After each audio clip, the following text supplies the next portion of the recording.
I am Eleanor Whitmore, 70 years old, the woman who walked away from the Whitmore shipping empire worth $50 million to choose love. In 1978, when my father died, I should have taken over managing 12 container ships running the Seattle-Asia route. Instead, I handed everything to my younger brother and followed Richard, a poor piano artist, to California. For 45 years, I lived in a 400-square-foot apartment in Oakland, never once regretting that decision. Until this Christmas morning in Sonoma.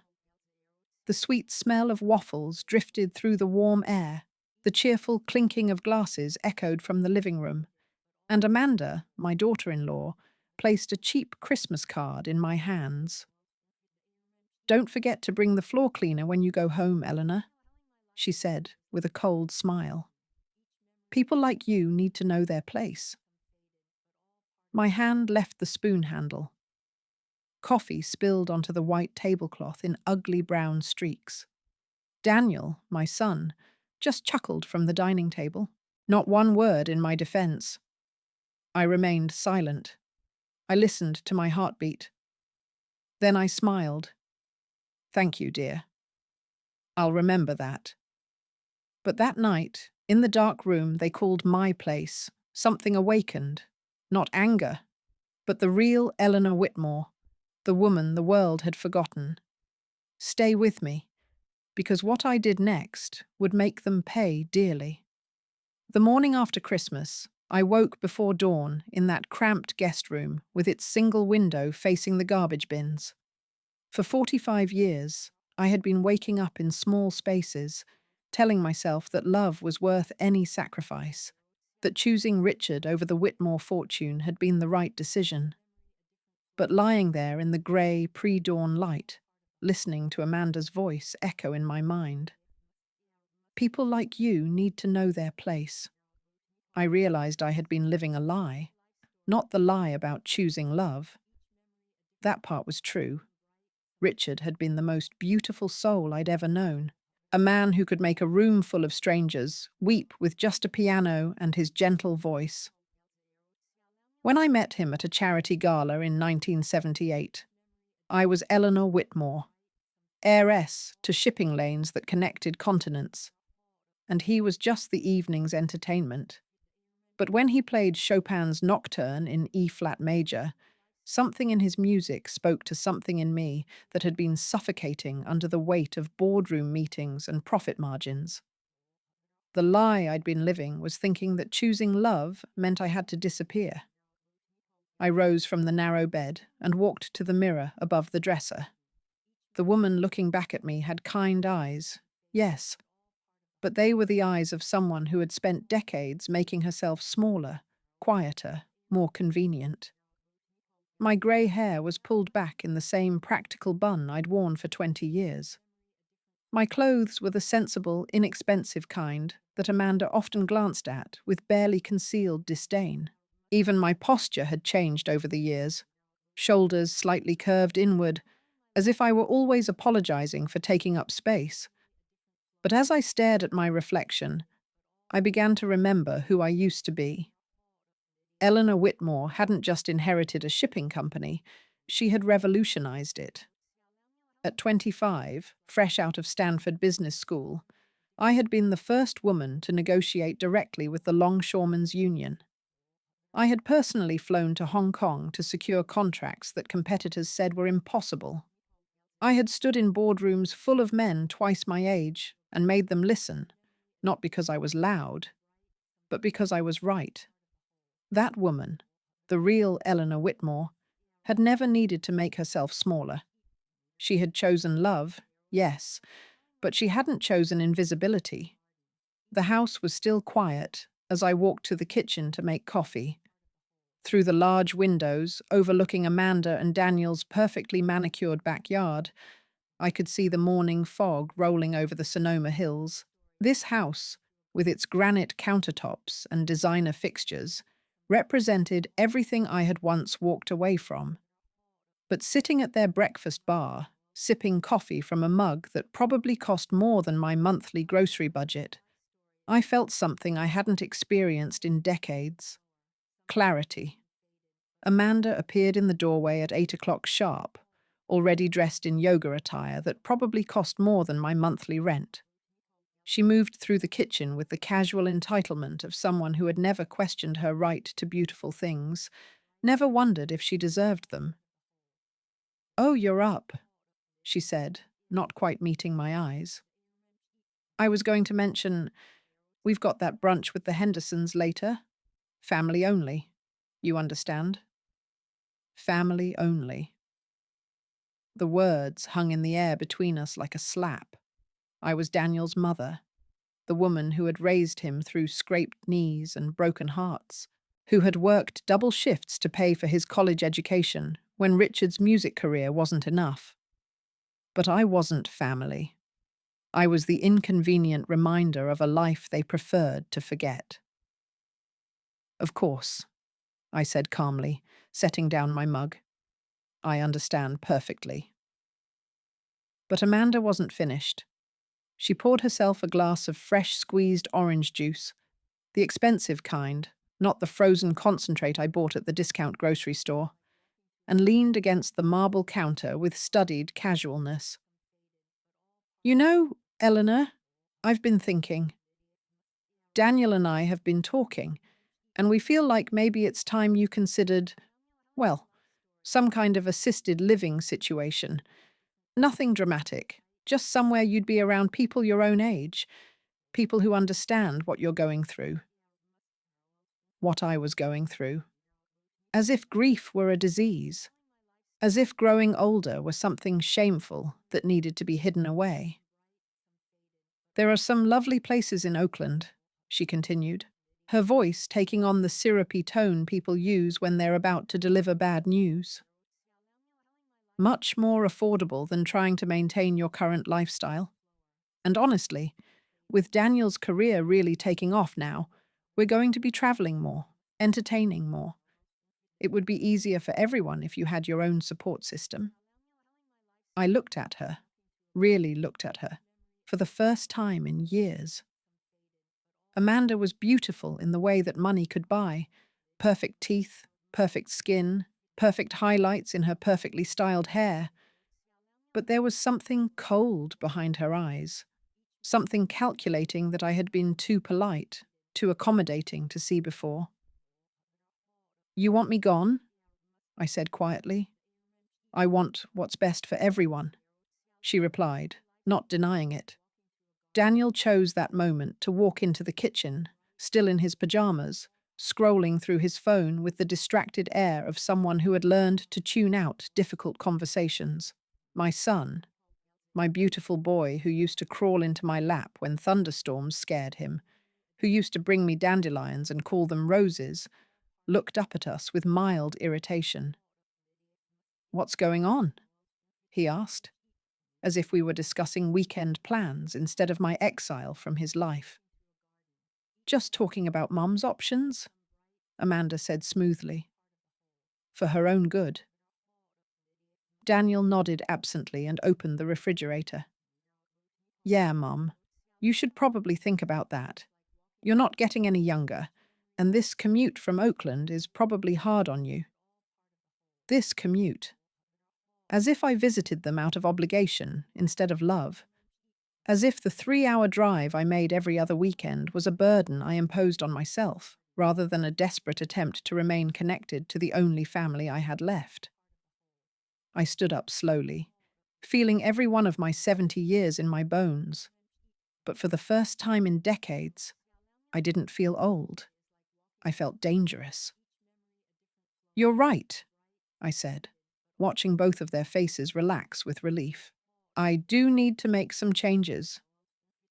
Amanda smiled, the first genuine smile I'd seen from her all weekend. "I'm so glad you understand. There are some wonderful communities." "No," I interrupted, and something in my voice made them both go very still. "I need to change how I've been living, how I've been letting myself be treated, how I've been pretending that love means accepting disrespect." I walked to the sink, and rinsed my coffee mug with slow, deliberate movements. Through the window, I could see a red cardinal perched on the fence, its bright plumage brilliant against the grey morning. I remembered my father once telling me that cardinals were messengers, signs that departed loved ones were watching over us. Richard had died 5 years ago, but I could almost hear his voice now, gentle but firm. Ellie, you're the strongest woman I've ever known. Stop letting them forget that. Mum, what are you talking about? Daniel asked, and for the first time that morning, he sounded uncertain. I turned to face them both, my hands steady on the counter behind me. I'm talking about remembering who I am. Who I was before I decided that being grateful for scraps was the same as being loved. Amanda's eyes narrowed. Eleanor, I think you're being dramatic. Am I? I asked. Yesterday, you told me to bring floor cleaner when I go home. You've seated me at the children's table for the last 3 Thanksgivings. You've made jokes about my clothes, my apartment, my inability to keep up with your lifestyle. You've treated me like a burden you're too polite to get rid of directly. And now you want to ship me off to assisted living so you won't have to pretend to tolerate me anymore. The silence that followed was deafening. Daniel's phone had slipped from his fingers and lay forgotten on the counter. Amanda's perfect composure had cracked, revealing something ugly underneath. That's not, she started.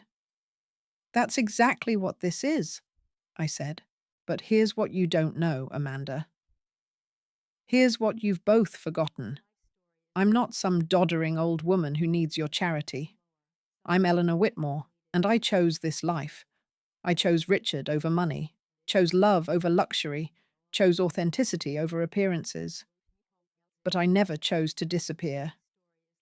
I walked toward the door, then paused, looking back at them one last time. You want me to know my place? My place is wherever I decide to stand, and I've decided I'm done standing in the shadows. I left them there in their perfect kitchen with their perfect lives, and for the first time in years, I felt like I was going home instead of leaving it behind. The drive back to Oakland should have taken 3 hours, but I pulled over twice, once to cry, and once to call information for a number I hadn't dialed in 15 years. The woman who answered sounded older, her voice carrying the careful warmth of someone who had learned to be cautious about unexpected calls from the past. Cordelia Hawthorne speaking. Cordelia, it's Eleanor. Eleanor Whitmore. The pause that followed lasted long enough for me to wonder if she'd hung up. Then, my God, Ellie. I was just thinking about you. Cordelia had been my roommate at Stanford, the daughter of Napa Valley wine growers who understood what it meant to choose an unconventional path.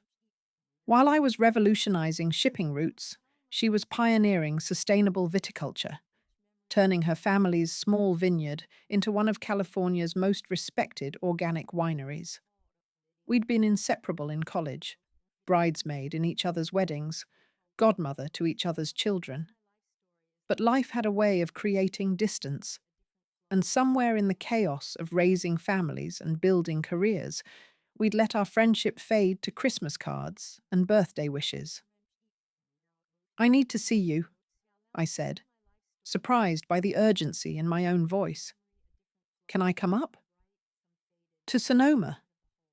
Ellie, are you all right? I looked around at the freeway rest stop where I'd pulled over, at the strip malls and fast food signs that had replaced the orchards I remembered from my youth. Nothing felt all right, but for the first time in years, something felt possible. I will be, I said, if you'll have me. Cordelia's estate sat on a hill overlooking the valley, exactly as I remembered, but somehow more beautiful, as if time had been kinder to it than to me. The main house was still the same sprawling Mediterranean villa her great-grandfather had built in the 1920s, but the grounds had been transformed. What had once been purely ornamental gardens now served a purpose. Herb gardens for the restaurant, demonstration plots for agricultural students, walking paths lined with informational plaques about sustainable farming practices. She met me at the door, looking exactly like herself, only better. Her silver hair was longer now, braided down her back in a style that would have seemed bohemian on anyone else, but looked elegant on her. She wore jeans and a white linen shirt, both expensive but unpretentious, and her embrace felt like coming home to a version of myself I'd forgotten existed. "You look terrible," she said, holding me at arm's length to study my face. "Thank you," I said, and meant it. It was the first honest thing anyone had said to me in years. Over dinner, a simple meal of pasta and salad made from ingredients grown on the estate, I told her everything. Not just about Amanda and Daniel, but about the decades of making myself smaller, of apologizing for choices I'd never regretted, of letting people treat my sacrifices as failures rather than acts of courage. Cordelia listened without interruption, her wine glass growing empty and staying that way as my story poured out. When I finished, she was quiet for a long moment, looking out at the vineyards that stretched down the hillside in perfect rows. "Do you remember sophomore year?" she finally said, "when you stood up to Professor Morrison?" I smiled despite myself. Professor Morrison had been notorious for dismissing his female students, for making comments about how women lacked the analytical minds necessary for serious business study. Most of us had learned to keep our heads down, to prove ourselves quietly, without making waves. "You didn't just argue with him," Cordelia continued. "You prepared a 20-page analysis of shipping industry innovations created by women, complete with profit margins and market share data. You presented it to the dean, got Morrison censured, and changed the entire curriculum." That was a long time ago. That was last week, Ellie. That was yesterday. That's who you are. She reached across the table and took my hand. "The question is, what are you going to do about it?" I stayed at Cordelia's for a week, sleeping in the guest cottage and spending my days walking through the vineyards or sitting by the pool with books I'd forgotten I loved. But mostly I was planning. Not revenge. That was too small, too temporary. I was planning renaissance. It started with a phone call to my brother Marcus in Seattle. We hadn't spoken in 3 years, our relationship another casualty of the distance I'd allowed to grow between myself and the life I'd once led. He answered on the second ring, his voice carrying the easy confidence of someone who had never doubted his place in the world. "Eleanor. Jesus, is everything all right?" "I need to ask you about the trust," I said without preamble. Another pause. "The family trust?" "Ellie, we've been through this. When you left, you signed everything over. The company, the properties, everything. You said you didn't want any part of it. I said I didn't want to run it. That's different from forfeiting my rights as a beneficiary." I heard papers rustling in the background, the sound of someone who spent his days surrounded by contracts and legal documents. Marcus had always been meticulous, the kind of man who read every clause and remembered every detail. "The trust was restructured after Dad died," he said slowly. "But your name is still on some of the older documents. There were provisions." "Ellie, why are you asking about this now?" "Because I had forgotten that walking away from power doesn't mean you cease to exist. Because I had let people who had never built anything, never sacrificed anything, never risked anything, treat me like I was nothing. Because my son's wife thought floor cleaner was an appropriate Christmas gift for the woman who had given up an empire to teach him about love." "I'm asking because I want to know what's mine," I said. The legal review took another week. Marcus hired a firm in San Francisco to go through 45 years of documents, trust modifications, and estate planning changes. What they found surprised everyone, including me. The Whitmore Family Trust had been established by my great-grandfather in 1924, designed to protect the family assets through economic uncertainty and changing generations. While I had indeed signed over my active management role and voting shares in 1978, I had retained what lawyers call beneficial interest, the right to income from trust assets and, under certain circumstances, the right to petition for distributions. More importantly, there was a clause I'd forgotten about, buried in the original 1924 document and never modified. Any direct descendant who had been unjustly diminished in circumstances due to family obligation or sacrifice could petition the trust for additional support. It was my great-grandfather's way of protecting family members who might fall on hard times, but it had never been invoked, until now. "Ellie," Marcus said when he called with the final report, "you could petition for a distribution of up to $2 million, maybe more, depending on how you frame the petition. $2 million. Enough to change everything. Enough to stop being grateful for scraps and start serving myself a real meal. But money, I realized, wasn't really what I wanted. Money was just the tool. What I wanted was respect. What I wanted was acknowledgement. What I wanted was for my son to remember that the woman who had raised him, loved him, and sacrificed for him was not someone who could be dismissed with cruel jokes and assisted living brochures. That night, I called Cordelia from the cottage and told her about the trust, about the money, about the possibilities that had suddenly opened up like a door I'd forgotten existed. "So, what will you do?" she asked. I looked out the window at the vineyard, at the vines heavy with grapes that would be harvested soon and turned into something beautiful, something valuable. I thought about transformation, about how the best things in life require time and patience, and the wisdom to know when the moment is right. "I'm going to remind them who I am," I said. "All of them." The next morning, I drove to San Francisco to meet with the lawyers. The petition for trust distribution was straightforward enough, but I had a different request that made the senior partner lean back in his leather chair and study me with new interest. "You want to establish a foundation?" he asked. "The Eleanor Whitmore Foundation for Displaced Women," I said. "Specifically for women over 60 who have been economically or socially marginalized by family members. I want to provide temporary housing, legal support, and resources for women who need to rebuild their lives." He made notes, asked questions about funding and governance structure, and then looked up at me with something that might have been admiration. "Mrs. Whitmore, this is ambitious. Are you sure you're prepared for the public attention this will bring?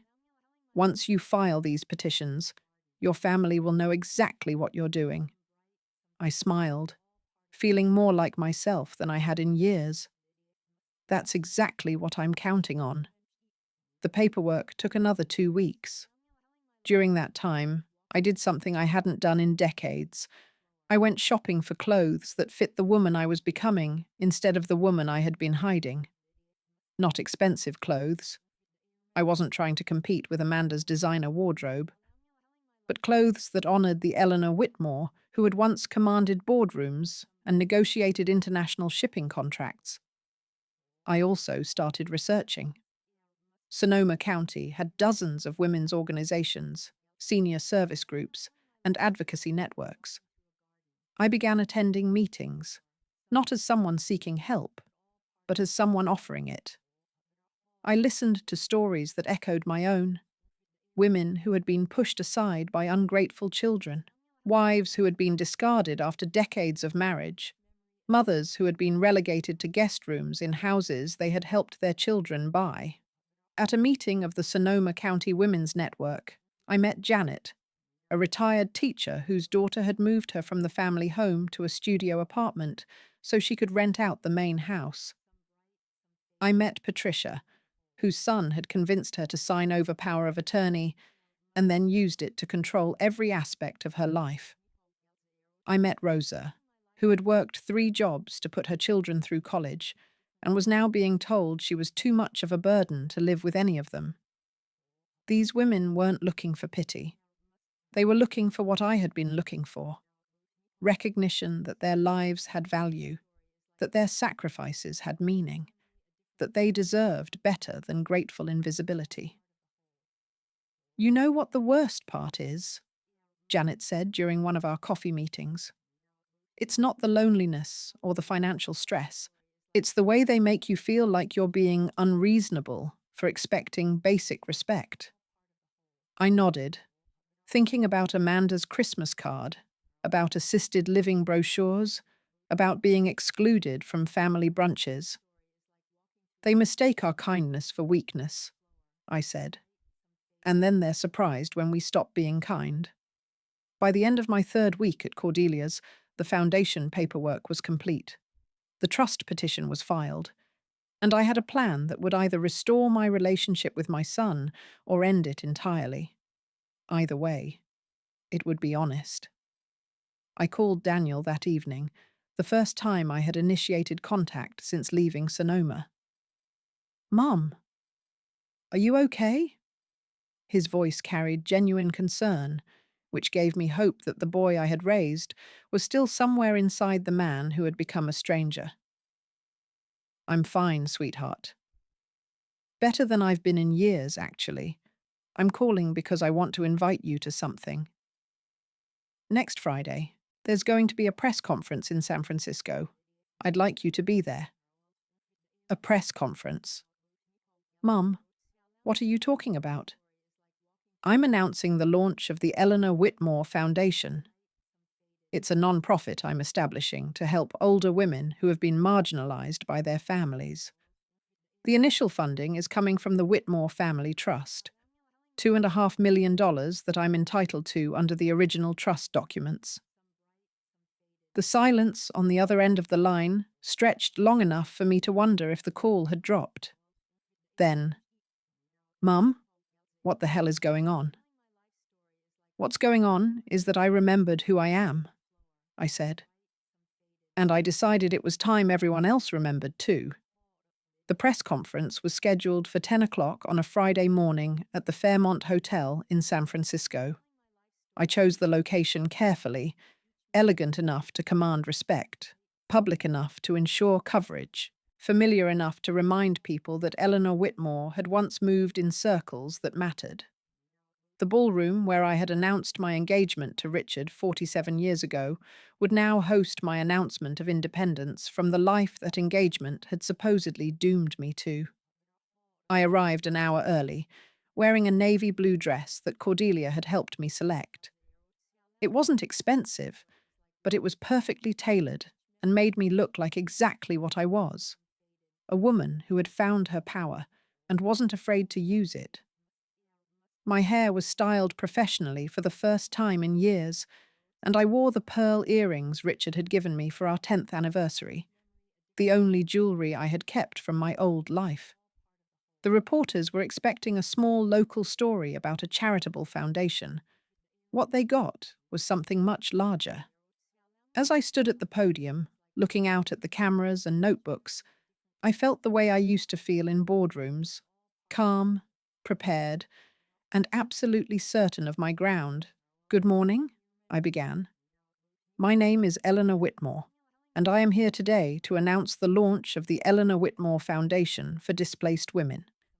This foundation will provide housing, legal support, and resources for women over 60 who have been marginalized, dismissed, or abandoned by their families." I paused, letting that sink in. In the back of the room, I could see Marcus had arrived, looking bewildered but not hostile. There was no sign of Daniel or Amanda. Some of you may remember the Whitmore family name from the shipping industry. My great-grandfather built Whitmore Shipping into one of the West Coast's largest maritime operations. My father expanded it into international markets. In 1978, I made the decision to step away from active management of the company to pursue a different kind of life, one built on love rather than profit margins, on authenticity rather than appearances. A reporter in the front row raised her hand. Miss Whitmore, what prompted you to establish this foundation now? I smiled, thinking of Amanda's Christmas card, of assisted living brochures, of being told to know my place. Because I recently realized that walking away from power doesn't mean you have to walk away from dignity. And I've learned that there are thousands of women my age who have been made to feel invisible by the very people who should value them most. Another reporter spoke up. You mentioned funding from the Whitmore Family Trust. Can you elaborate on that? Certainly. Under the terms of the original trust established by my great-grandfather, direct descendants who have been economically disadvantaged due to family obligations or sacrifices are entitled to petition for additional support. I have been approved for a distribution of $2.5 million, which will serve as the foundation's initial endowment. The room erupted in questions. How long had I been planning this? What specific services would the foundation provide? Was this connected to any personal family disputes? I answered them all with the calm professionalism I had learned in decades of business meetings, but inside, I was waiting for the call I knew would come, for the confrontation I knew was inevitable. It came 3 hours later, as I was having lunch with Cordelia at her favorite restaurant in downtown Sonoma. My phone buzzed with Daniel's name, and I let it ring through to voicemail. It buzzed again, immediately. You should answer it, Cordelia said gently. Not yet. Let him think about what he wants to say first. The third call came as we were finishing our wine. This time I answered. Hello, Daniel. Mum, what the fuck is going on? His voice was tight with panic and anger. I just saw the news coverage. $2.5 million? A foundation? Why didn't you tell me any of this? When should I have told you? When you were agreeing that I needed to be put in assisted living? When you were laughing at your wife's suggestion that I bring floor cleaner to family gatherings? When exactly in the past 5 years have you shown any interest in my thoughts or plans? That's not fair. We've been worried about you, living alone in that apartment, not taking care of yourself. I've been taking perfectly good care of myself for 70 years, Daniel.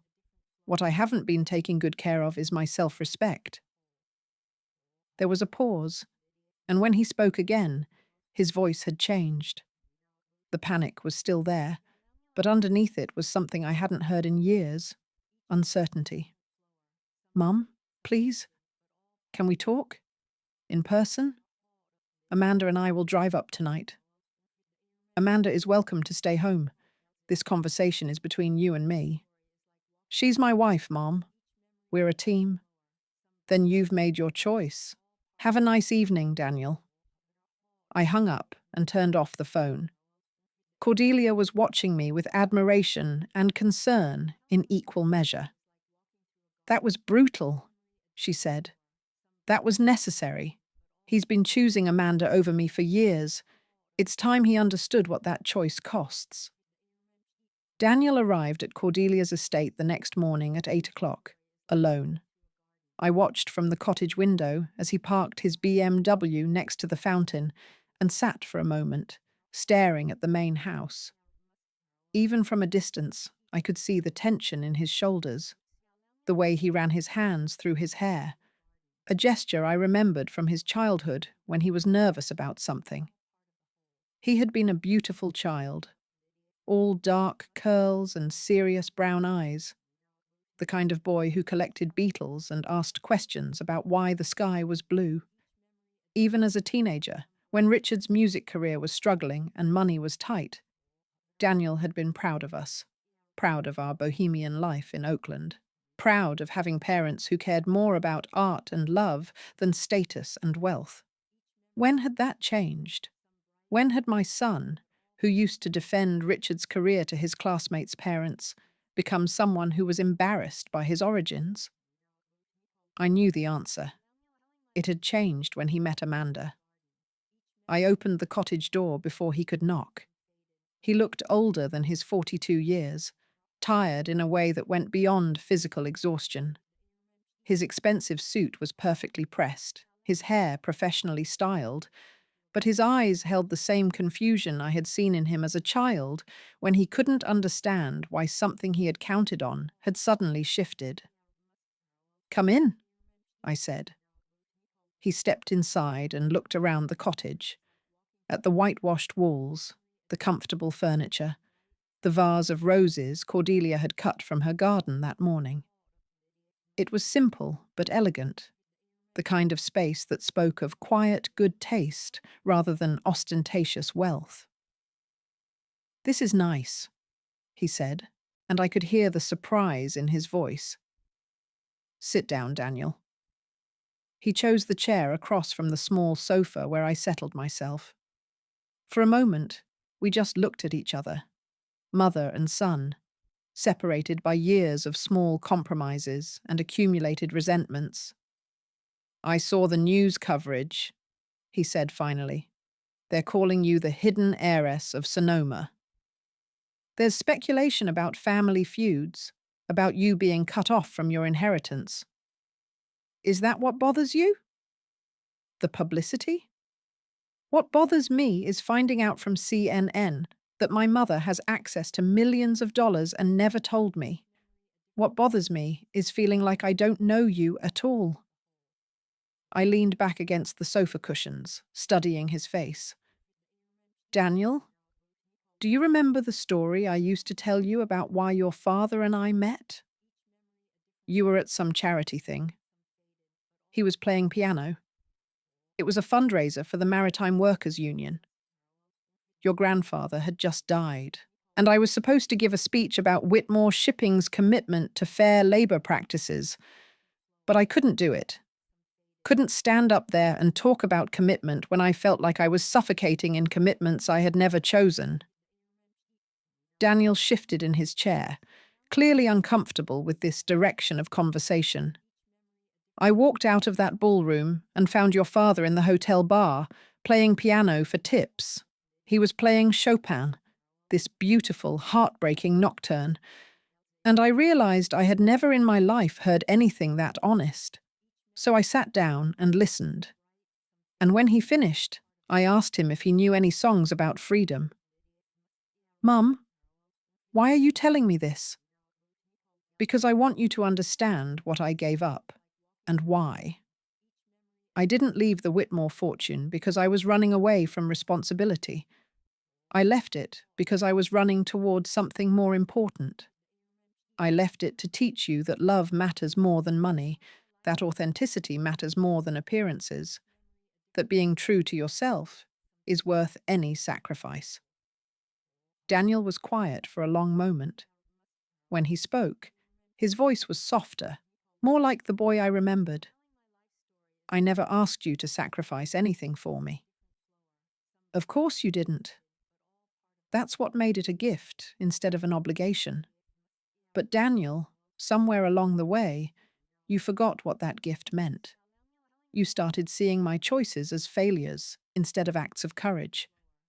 You started being embarrassed by the life I chose, by the small apartment, the simple clothes, the fact that I couldn't keep up with Amanda's lifestyle.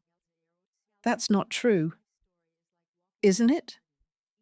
When was the last time you defended me when Amanda made one of her comments about my situation?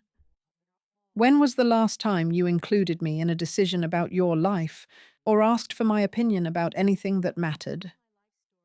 When was the last time you treated me like someone whose thoughts and feelings deserved consideration?"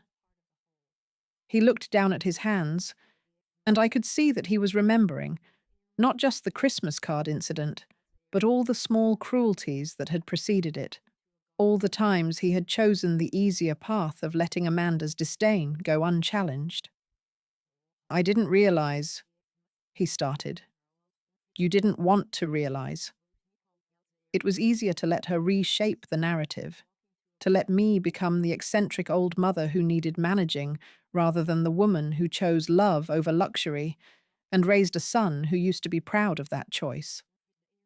The silence stretched between us, heavy with years of accumulated hurt. Finally, Daniel raised his eyes to meet mine. What do you want from me, Mum? It was the first honest question he had asked me in years. I want you to remember who you are. I want you to remember that you are the son of Richard Castellano, who believed that music could heal the world, and Eleanor Whitmore, who walked away from an empire because she knew that love was the only wealth that mattered. I want you to remember that you were raised to value people for who they are, not what they have. And if I can't do that, if Amanda and if our life together means I can't be the person you want me to be, I reached over and took his hands in mine. They were soft now, the hands of a man who worked in offices and signed contracts rather than building things or creating beauty. But they were still my son's hands. Then I'll love you anyway, I said. But I won't pretend anymore. I won't make myself smaller to accommodate someone else's discomfort with who I am. I won't apologize for the choices that made me who I am. And I won't accept treatment from you or anyone else that diminishes the woman who gave up everything to teach you that integrity matters more than inheritance. Daniel was crying now, tears sliding down his face in the quiet way he had cried as a child when he was more disappointed than hurt. I'm sorry, Mum. God, I'm so sorry. I don't know how it got this bad. I don't know when I stopped seeing you. It doesn't matter when it started, I said. What matters is what you do now. He pulled his hands free from mine and stood up, walking to the window that looked out over Cordelia's vineyards. Amanda's going to hate this. The foundation, the publicity, the money, all of it. She's going to say you're trying to embarrass us, trying to make us look bad. Is that what you think I'm doing? He was quiet for a long time, looking out at the vines heavy with fruit, at the landscape that represented generations of patient cultivation and careful tending. When he turned back to me, his face had changed. The panic was gone, replaced by something I hadn't seen in years, the thoughtful seriousness of the boy who used to ask questions about everything. No, he said, I think you're trying to save yourself. And maybe save me too, if I'm smart enough to let you. Are you? He came back to the chair, sitting on the edge as if he were preparing to make some kind of leap. I don't know, but I want to try. I want to remember who I used to be before I became someone who could let his wife tell his mother to bring floor cleaner to Christmas dinner. I smiled, feeling something loosen in my chest that had been tight for years. That's all I needed to hear. The conversation that followed lasted 3 hours. We talked about Richard, about the sacrifices I had made and the ones I hadn't, about what it meant to choose love over security and whether that choice had been worth it. We talked about Amanda, about the ways that privilege could corrupt even good intentions, about the difference between gratitude and guilt. We talked about the foundation, about the women I had met who needed someone to believe in their worth, about the responsibility that came with having resources and a platform. By the time Daniel left that afternoon, something fundamental had shifted between us. I couldn't undo the years of accumulated hurt, couldn't erase the memory of being dismissed and diminished. But I had reminded him, and myself, that Eleanor Whitmore had never been someone who could be safely ignored. 2 days later, Amanda filed for divorce. The papers cited irreconcilable differences, but Daniel told me the real reason. She couldn't accept being married to someone whose mother had become, in her words, a public embarrassment. "I'm sorry," I told him when he called to tell me the news. "Don't be," he said, and for the first time in years, his voice sounded like the boy I had raised. "You were right about her. About all of it. I just wish it hadn't taken me so long to remember who I was supposed to be." The Eleanor Whitmore Foundation officially opened 6 months later in a converted Victorian mansion in downtown San Francisco. By then, we had helped 37 women find new housing, provided legal assistance to dozens more, and created a network of support that stretched across 3 counties. The local media had dubbed me the Silver Advocate, and I had been invited to speak at conferences about elder rights and family dynamics. But the moment that mattered most came on a quiet Tuesday evening when Daniel arrived at the foundation offices with a suitcase and a sheepish smile. "I was wondering," he said, "if you might need a volunteer coordinator. Someone who understands what it's like to lose yourself in someone else's expectations and then have to find your way back." I hugged him then, not the careful, obligatory embrace we had shared for years, but the fierce, protective hug I used to give him when he was small and the world seemed too big and frightening. "Welcome home," I whispered, and meant every word.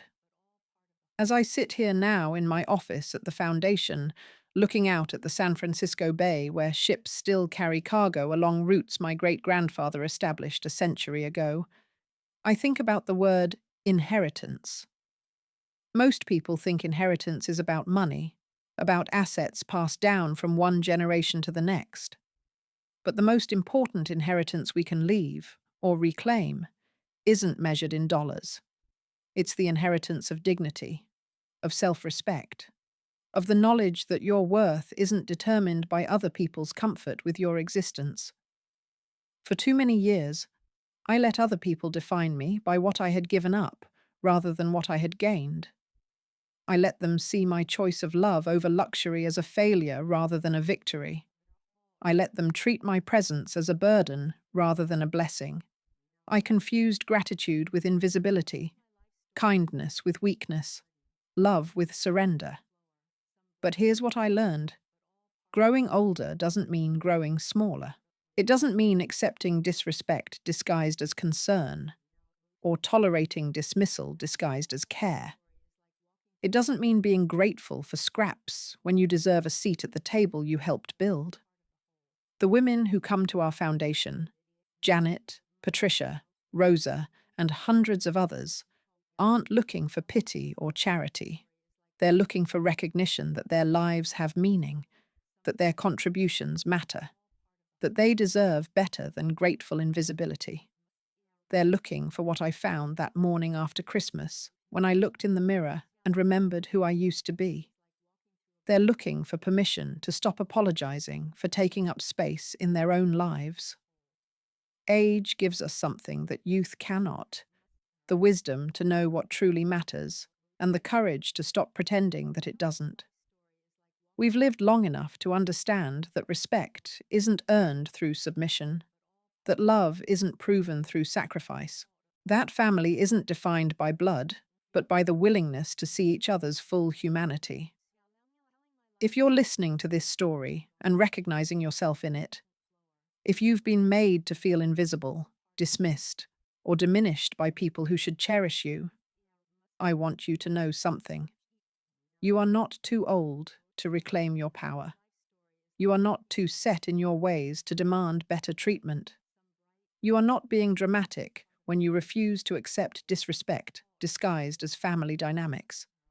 You are being human, and humanity, at any age, deserves dignity. The Eleanor Whitmore Foundation has grown beyond anything I could have imagined. We've helped over 2,000 women in the past 5 years. But more importantly, we've changed the conversation about what it means to age with dignity in America. We've reminded society that older women aren't burdens to be managed, but resources to be valued, not problems to be solved, but voices to be heard. And Daniel, my son found his way back to the values I raised him with. He left his corporate job and now runs a non-profit music program that brings instruments and instruction to underserved communities. He says it's his way of honoring his father's belief that music can heal the world, and his way of proving that he remembered the lessons about choosing meaning over money. Sometimes the greatest gift we can give our children isn't our sacrifice, it's our strength, not our willingness to disappear, but our courage to be fully, completely, unapologetically ourselves. The red cardinal still visits Cordelia's garden, and I still think of it as Richard's way of reminding me that love doesn't require you to make yourself smaller. Real love, the kind worth having, sees you completely and values you fully. Anyone who asks you to diminish yourself isn't offering love. They're offering a transaction. And you, dear friend, are worth so much more than any transaction could contain. If this story resonated with you, if you've ever felt invisible in your own family, or dismissed by people who should value you most, I want you to know that your story matters too. The comments section below isn't just for reactions, it's for recognition. It's a place where we can see each other, validate each other's experiences, and remind each other that we are never too old to reclaim our power. Share your story if you're comfortable doing so. Tell us about a time when you stood up for yourself, or a time when you wish you had. Tell us about the moment you realized you deserved better treatment, or the person who helped you remember your worth. Your words might be exactly what another woman needs to hear to find her own courage. The Eleanor Whitmore Foundation is real, and we're always looking for volunteers, donors, and advocates who understand that dignity doesn't have an expiration date. If you're interested in learning more about our work or finding similar organizations in your area, the links are in the description below. But most importantly, I want you to subscribe to Grandma True Stories, not just because it helps us reach more people, but because every subscription is a vote for the idea that older women's voices matter. Every like is a statement that our experiences have value. Every share is a declaration that we refuse to be invisible. This channel exists because too many of us have been told that our stories don't matter once we reach a certain age, that our struggles aren't worth hearing, that our triumphs aren't worth celebrating. But we know better. We know that the most powerful stories often come from women who have lived long enough to understand what truly matters and brave enough to speak that truth aloud. So hit that subscribe button, ring the notification bell, and join a community of women who refuse to be diminished by anyone's discomfort with our strength. Because when grandmothers speak their truth, the whole world becomes a little bit braver. And remember, you are not too old to rewrite your story. You are not too set in your ways to demand respect. You are not being dramatic when you refuse to accept treatment that diminishes your humanity. You are being powerful. And power, at any age, is a beautiful thing to behold.